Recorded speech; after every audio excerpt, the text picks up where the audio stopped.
Di dalam fikih saja itu kan ada pembahasan itu masalah kunut saja. Kalau kita moderat, yang mau kunut mangga, yang tidak mangga. Atau juga kita ambil jalan tengahnya, itu hukumnya sunnah. Gitu. Nah, tetapi bagi yang mau mengikuti aturan yang kunut yang sesuai dengan aturan yang berlaku, undang-undang hukum fikih yang berlaku, kalau mau pakai yang kunut, walaupun itu misalkan yang tidak kunut, tetapi itu adalah sunnah akad, mau nggak mau itu harus melaksanakan karena itu sunnah safi. Tetapi kalau misalkan tidak masalah, itu juga berhukum sunnah. Nah, moderasi di sini untuk moderasi beragama di sini letaknya kita ambil jalan tengahnya. Makanya yang mau mangga, yang enggak ya mangga. Toh juga kita ambil hukum tengahnya sunnah. Kalau di tinjau hukum fikih, makanya dalam suatu moderasi beragama itu sebetulnya kembali dalam di kaidah fikih. Maka dalam kaidah fikih itu pengambilan moderasi beragama itu yaitu tadi al-muhafadzatu 'alal qadimi sholih wal adu bidah. Jadi jelaslah itu yang moderasi yang beragama itu letaknya di situ, sebetulnya ada kaitan di situ.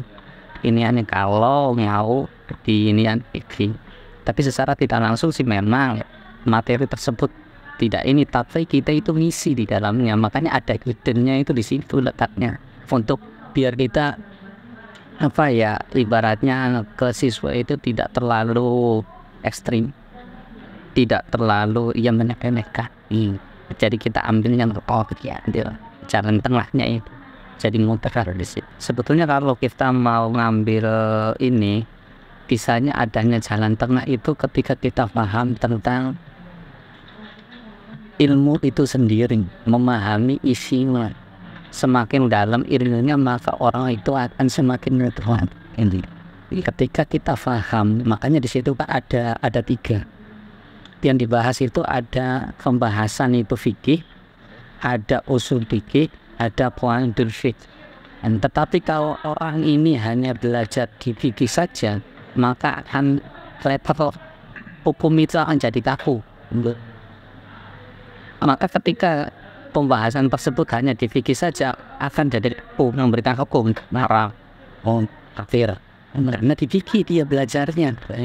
Coba beralih ke usulnya yang menjadi dasar. Karena di dalam usul itu nanti akan ada sumber hukum tetap. Ada Al-Quran, hadis, ijma', qiyas, masalah musalah, qaul sahabi dan lain sebagainya.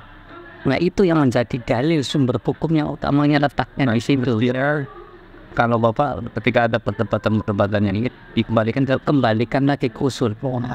Baru setelah itu, ketika ada suatu permasalahan yang tidak ditemukan di dalam fikih, karena fikih itu kan produk dari ulama, dibikin ratusan tahun yang lalu, hukum tersebut permasalahan ratusan tahun yang lalu dan belum tentu relevan pada saat sekarang. Salah satu contoh saja, ketika kita menyentuh mushaf, maka kita itu harus dalam keadaan wudu. Tetapi bagaimana yang file yang ada di HP, Al-Quran yang ada di HP, stylenya itu kan yang sudah di-download di Play Store, apakah menyentuh itu harus dalam keadaan wudu? Letak di situ ada perbedaan, pasti ada perbedaan pendapat.